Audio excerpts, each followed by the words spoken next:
Hello, this is Saul Luckman, and I'd like to welcome you to Saul Luckman Uncensored, sponsored by snooze2awaken.com, resources for lucidity. You can follow Saul Luckman Uncensored on BitChute, YouTube, Spotify, Google Podcasts, Breaker, Pocket Cast, Radio Public, and many other sites. Today, I have a very special guest who's also a new friend. Mike Winner is the co-founder and technical director for Alfa Vedic, an off-grid farm and wellness co-op focused on innovative solutions for a new era of self-mastery, health independence, and personal sovereignty. Along with Dr. Barre Lando, Mike hosts a weekly podcast that I've been on called Alfacast that delves into a vast range of topics related to the new cutting-edge terrain of health, freedom, and spirit science. With a bachelor's degree in film studies and history from the University of California, Santa Barbara, Mike aims to elevate the conversation of global consciousness through captivating and positive storytelling processes, new decentralized technologies, and life-changing health and freedom festivals where humans get to be humans again, which sounds like a great idea to me. Mike's unique perspectives and positive outlook on the current global situation are a refreshing breather from breath of fresh air breather from the often negative nihilistic or nihilistic, depending on your dictionary, take so common in today's materialistic world. Last but not least, Mike is the co-developer of Qortal, a community-driven decentralized internet infrastructure of the future. And that's a subject that we will be spending some time on today. It's a very important subject, and I hope you'll stay with us till we get there and that you'll enjoy what we have to say about it. Welcome to Saul Luckman Uncensored, Mike. It's a pleasure and honor to have you on the show and chat with you today. Hey, Saul. Thanks so much, man. I'm honored to be on with you and excited for this talk. Me too. I've really been looking forward to it. I would do this, without recording it and without podcasting. And I want to just kind of hang out and pick your brain some more and learn more about you and more about Qortal and the other projects that you're up to. I mean, you're doing so many things. You're music and sky. You're juggling about 8 or 9 balls at one time. It's incredible. Hey, that's what we're here for, right? We're here, like I've been saying a lot on the podcast. It's like I believe we're now entering the era, the era of the Renaissance, man, where we can dabble in all these different pursuits because technology is giving us more time to do so and allowing us to network easier and be more efficient with our time so that we can now really evolve into a much more full spectrum creator than what the realm wanted us to be for so long, which was always the classical, especially in the United States, like find the one thing you're good at and master that and just do that your whole life, right? And I've never been good at that. Me neither. I would get so bored. Just yeah, same with you, man. Compartmentalization. It's funny when people have asked me in terms of the broad range of this, of what you're up to and what we're both up to, I suppose. People have asked me what I've been up to lately. I've jokingly said that I've been attending Alfa Vedic University. Been all awesome. Of these incredible shows that I've watched. I mean, just looking through your recent stuff, if you go to alfavedic.com and it's called Alfacast, you just had on Owen Benjamin, who's amazing. I've been following him for a really long time. And then there was David Jason. I'm not sure how to pronounce his last name. Germita. Yeah. Yeah, that was a really amazing, powerhouse of information on sovereignty and law. And Jennifer Daniels, I followed her for a really long time. A very off the grid alternative kind of MD. You had the three that really ended up being a 3-part series, but the last 2 parts were with Ron Gibson. And the subject was land patents, and that was just mind-blowing stuff. So it's just, that's just a little sampling of your recent shows. It's amazing. What got you into Alfa Vedic? How did you hook up with Dr. Barre and go down this path? I mean, he's a real force of nature himself. Oh man, I'm so blessed to have him as a mentor and another father of sorts. Of course, I'm very close with my father as well, who lives here now in our little town with my mom, and we're blessed to have him close by. And actually, my father's good friends with Barre. So it's kind of funny, but yeah, the universe the law of attraction concept, I think, is a real thing. I think you would agree probably with me too, Saul, that that's an aspect of the natural law that or the cosmic law, right? And so just by serendipitously knowing Bear's son through DJing, I got to know Bear. So I actually, a lot of people don't know this, but I've been a professional underground house DJ for going over 20 years. And in fact, I made a living as a club DJ for a number of years in Santa Barbara after university. And Barre Lando, who's a co-founder too of Alfa Vedic. And by the way, Alfa Vedic is spelled with an F, not a PH. A lot of people go looking for it with a PH. Thank you. It is with an F, and that's for alpha waves.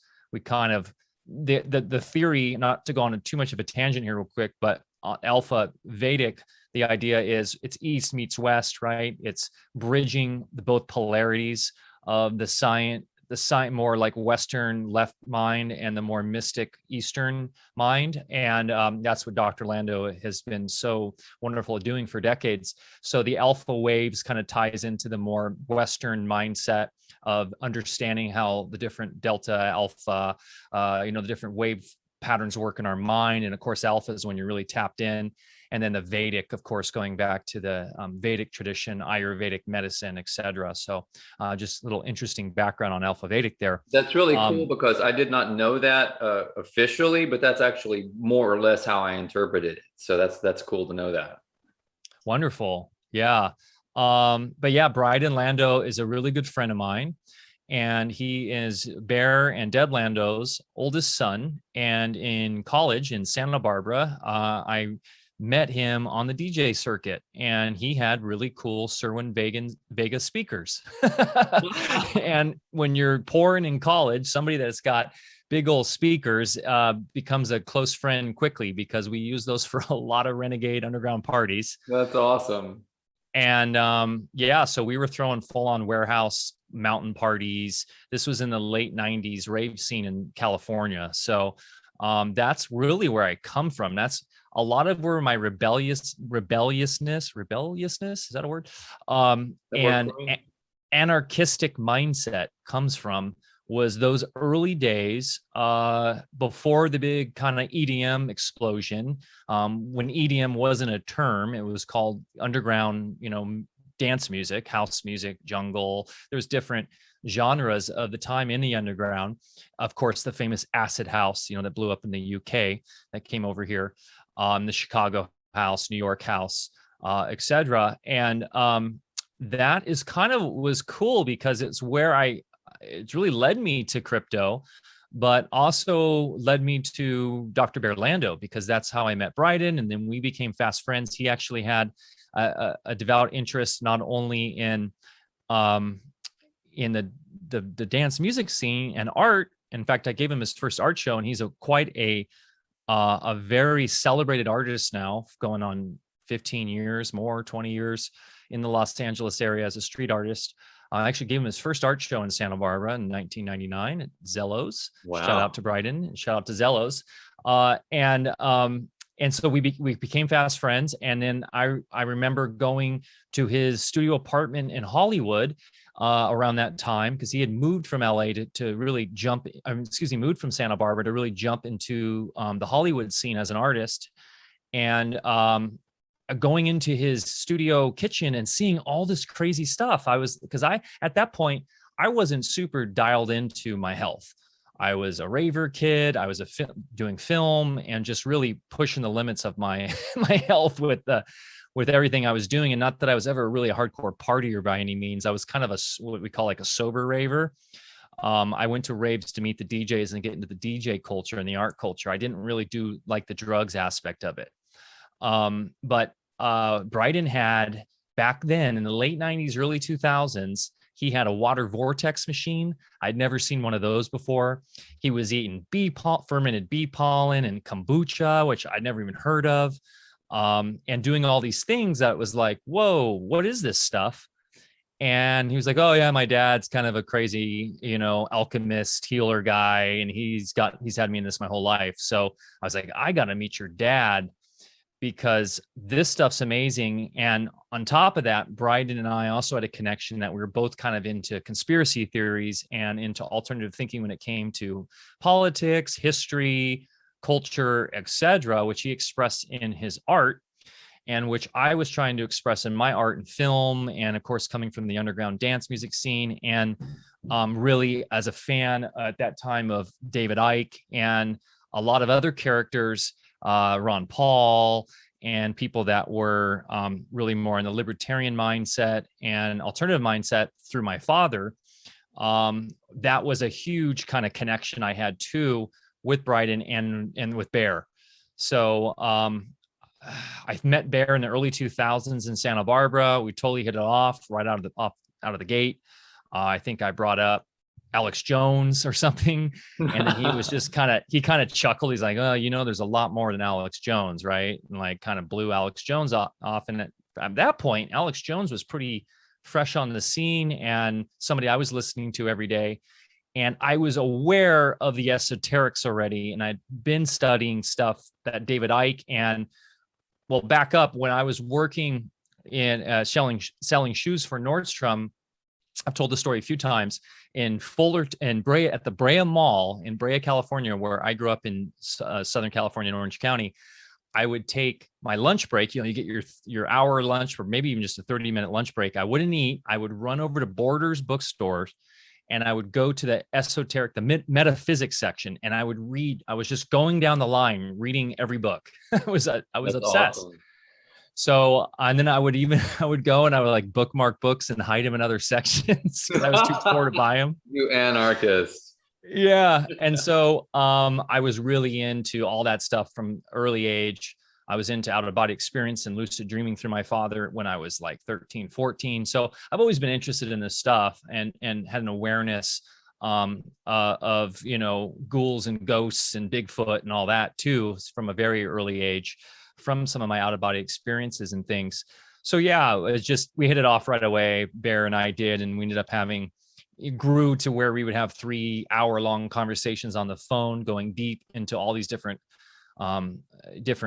concepts and stories and stuff about what reality is. And then fast forward to 2008, 2009, I started helping them on their first company called Mattole Valley Naturals. And then we decided to launch Alfa Vedic as a very cutting edge, completely alternative, really kind of pushing the limits of what a health company could be. In around 2014 is when we kind of did a soft launch of it. And we decided at that point, we will never go retail. We'll never be in a store. We're going to do everything direct through our website. And Mattole had been, in Erewhon Market and some Whole Foods and places like that. And we have decided, just seeing where the world was going, that the new model of commerce is going to be direct sales and through your community and developing communities. So even back in 2014, we were already making inroads in this kind of where we are now, which is in developing a community and selling it directly to them, more in the private. So you're sort of making inroads into outroads, because that's already decentralization. There you go. Yep.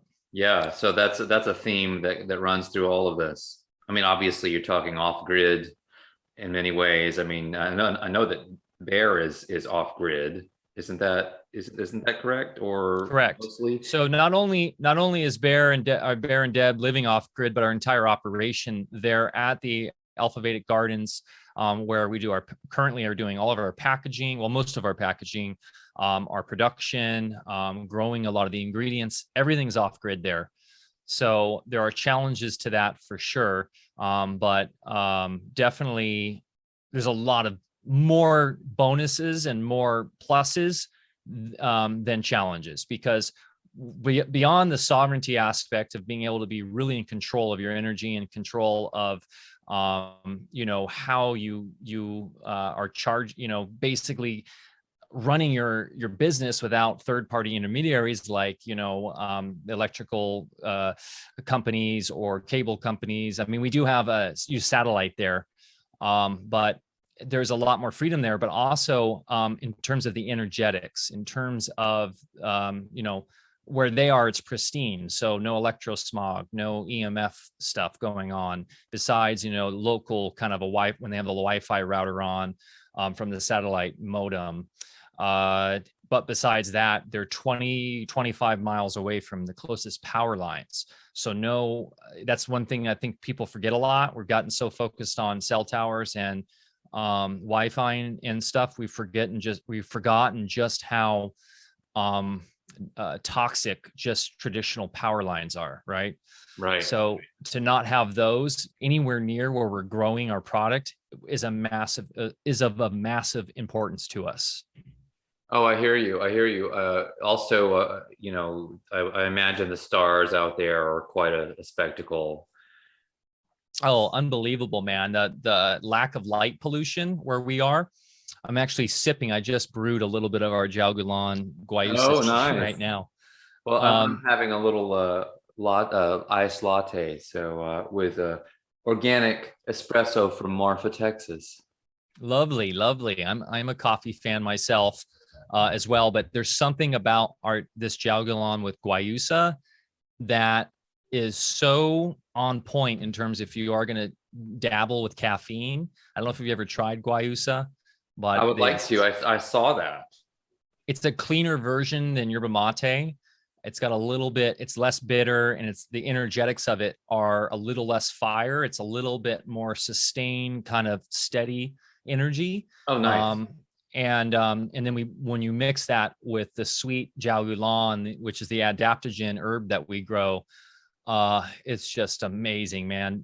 Bears really got me into this. When I look through your online catalog, I just want to go down and get one of each and just try everything. Well, we need to send you some stuff for sure. We'll talk after. It's so amazing. And some of it you just have to look up, like, what is this? And it's just and then all of the stuff pulls up about its properties and benefits and all of that. It's amazing. Yeah, that's the mastermind of Barre for sure. He's an alchemist, a herbalist, and of course a physician. And we actually just watched the rough cut of we're being featured in a 3-part docu-series by. This is a trip. I like talking about this. So the man who brought me into a lot of the esoterics, like the guy who first really opened me up to the idea of the historical precedents of reptilians and of potentially, I don't think he called them archons, but these forces in the universe was David Icke. And now the Ickes are producing a 3-part docu-series on us and on me, and I'm featured in it. So wow, talk about coming full circle. Jamie? Yep, Jamie Icke is the executive producer of it, and so it'll be featured on Iconic on their platform. And we just watched the rough cut a couple days ago. It's pretty awesome. So congratulations! Yeah, very fun. That's exciting. And what is it about Alfa Vedic in particular, or does it get into Qortal at all, or? I kind of think I mentioned Qortal. I think Qortal will take a bigger place in the second one. So this first one was primarily the whole thing will be chronicling the growth of Alfa Vedic and what we're doing off grid. They really wanted to find somebody who was on the cutting edge of doing off-grid business and doing things in a way through permaculture and all the stuff we do. So, and also they just love Barre and everything we're up with. So, it's all about kind of a new model for doing business through permaculture, which, permaculture isn't, a lot of people think permaculture is just a way to farm, but actually permaculture is a philosophy. It's a means to essentially regenerate everything in your life in a way where you're working in tandem with nature as its designer, working with nature, but having your consciousness be the designer through nature. And so that plays into the way we do our business, the way we self-fund through our commerce, the way that we are working on everything from our packaging to, of course, how we grow our product, to our philosophy on how we do our media. And of course, one huge aspect of that is decentralization, because nature is inherently decentralized. So the docu-series will really focuses heavily on permaculture and what that means to us. And then we wrap into that, of course, all of the wonderful philosophy and technologies and everything we're all about, from terrain theory and the idea that the terrain of our body works in tandem with the terrain of the planet, and that's why it's so important to be a gardener and grow your own herbs, and the idea of a physic garden, and the ideas about biodynamic farming, as you mentioned, with the stars and everything above us, how important that plays in, and a lot of Steiner stuff. We talk about Walter Russell, and we talk about vortex brewing, and all these really cool old technologies that are being brought back into the light, but are also evolving with our new consciousness. So it's going to be a trippy, really cool one to watch. We hope people really get not only inspired by it, but learn ways that they can bring this into their own life, so that they can, just like our podcast, right, have a bunch of solutions built into that philosophy, so they can start doing this at their house, whether that be vortex brewing, teas, fertilizer teas for their plants, or learning how to structure your water,